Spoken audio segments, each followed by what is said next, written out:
Hey you guys, welcome back to High Priestess Transmissions. My name is Nikki. I'm an initiated High Priestess, psychic medium, witch, and spiritual healer. And this episode is a message from my gitana spirit about money, poverty, and the energetics behind why so many spiritual practitioners stay stuck. And I'm not going to water this down because she isn't, okay? And she was a spiritualist and reader when she was alive. And I'm doing the same work that she was doing 100+ years ago. So this isn't new. This is lineage. Okay. And if you're not familiar with me or my work, my name is Nikki. I'm a high priestess.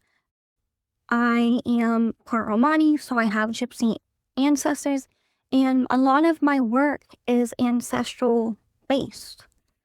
Okay. And I'm channeling this message directly. So if it feels intense, that's probably why. Because this is a topic that she's very passionate about for women for a lot of reasons. And this is coming from lived experience and ancestral wisdom. And what she's showing me right now is a huge issue in the spiritual community. And what it is criticism of spiritual pricing and criticizing whatever spiritual practitioners are charging for their services, their products, their courses, mentorship, readings, whatever. And the root of it is entitlement towards spiritual workers. Because people want access to spiritual work without respecting what it actually takes and what it actually costs. Okay. And here's the core truth of this message. You are never going to get out of poverty by undercharging and overgiving. And I see this a lot in spiritual practitioners, and I've done it. I've been guilty of this. My gitana had to check me. Okay, and this is a cycle that keeps repeating across generations. And she's showing me that this isn't just personal, it's ancestral. And this pattern has existed for a very long time. And now we're going to get into the energetic principle. Poverty is an energetic imbalance. It's a combination of overgiving and under-receiving. And when the exchange is off, everything else starts to break down because you cannot build wealth from depletion. Okay? And I'm going to tell y'all a real story from my business and my lived experience. So I had a client a while back that I would always give discounts to because he was one of my main clients. He was very loyal. He was always wanting things, always wanting readings, amulets, soaps, oils, spell work, baths, jewelry, etc.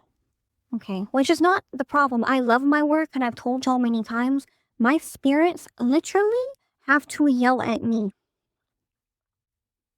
and rip me away from my work and be like, Nikki, shut the laptop because you've been there for 9 hours working on your course. Shut it down and go do some self-care and clock out. Because to me, those 9 hours feel like 5 minutes because I love it so much. So him wanting a lot of stuff from me was never the problem. It's the fact that his financial ability was capped, or not his financial ability. Because, truth be told, this was a young, healthy, able-bodied man that could have changed his circumstances very easily. Okay. But it was the fact that he was wanting all this stuff, but didn't have the means to pay full price. And over time, it was like this unspoken expectation as I got to know him that I would adapt. And this was my client for 2 years. And the issue is there was no growth on his end. Me? I was evolving. I do my inner work. I expand. I learn. I do my best to spiritually evolve every day. On his end, not really. And the shitty thing about this, and what pisses me off the most, is I gave him all those discounts and all that work because whether I charge somebody $21 for a spell or $2,100, the amount of effort and work and energy that I put into that ritual is the same. And I gave a lot to this client energetically, and he still disrespected me and my spirits in the end, resulting in me terminating him permanently as a client. But what I learned was invaluable. When you don't hold your value, you teach people not to value you. Okay? And this does not mean never help people. I'm going to tell you all the same rule that my spirits told me. For 9 out of 10 people, hold the line. Hold your prices. Don't negotiate. Don't try to negotiate your worth. Don't water yourself down. Don't self-sacrifice. But if that 10th person comes to you and spirit says, look, they really need your help and are worthy of that and don't have the means to pay you, then yeah, make an exception. And she's very clear about this. Discernment is everything. Because if I'm undercharging 9 out of 10 people that are healthy, able-bodied, and fully capable of making that money, if I'm undercharging them, I'm not going to have the capacity to give the charity work when it's needed. And you can't save someone by sacrificing yourself. It just will never work. Okay? And if you can't afford something, you have 3 options. Don't buy it and find a different practitioner within your budget. Or make it happen, manifest the money, do a side hustle, drive for Uber, do DoorDash, start making jewelry on Etsy. I don't care. Find a way. Or number 3, learn it yourself. Okay? But what you don't get to do is demand someone lower themselves to meet you. That is bullshit entitlement. And I'm gonna, come on, spirit, come on. My gitana is very, very big on healing and protecting women. I'm gonna keep it 100 with y'all. She does not like men very much.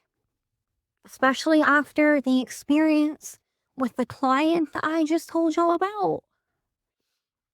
Do y'all want, I'm gonna be 100% honest with y'all.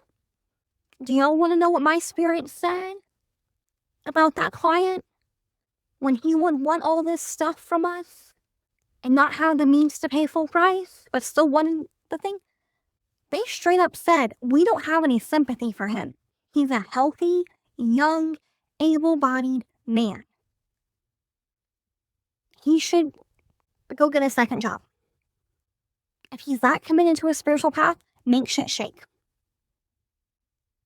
But there is this entitlement that a lot of men carry. And it gets even deeper when we're talking about women. Men already feel entitled to access to women. And people also feel entitled to access to spiritual workers. And you have a woman that's both things? Yeah, it gets deep. And let me tell you something. Right now, yes, things are expensive. Systems are imbalanced. Okay? There's a huge energetic imbalance right now financially in this economy because our everyday necessities, the basic things that we need just to survive, shelter, food, gas, healthcare, the prices of those things are skyrocketing daily. But the wages are not. It's a huge issue. But that doesn't mean that spiritual workers and healers and priests and priestesses should carry that burden. Okay? And let me be very clear, my gitana lived through poverty too. And she's showing me very clearly this cycle doesn't break through self-sacrifice. If that was the case, it would have been broken already. Okay. If you're a practitioner stuck in this cycle, look at where you're overgiving. Look at where you're afraid to hold your value. Look at where you're repeating patterns that aren't even yours, they're inherited.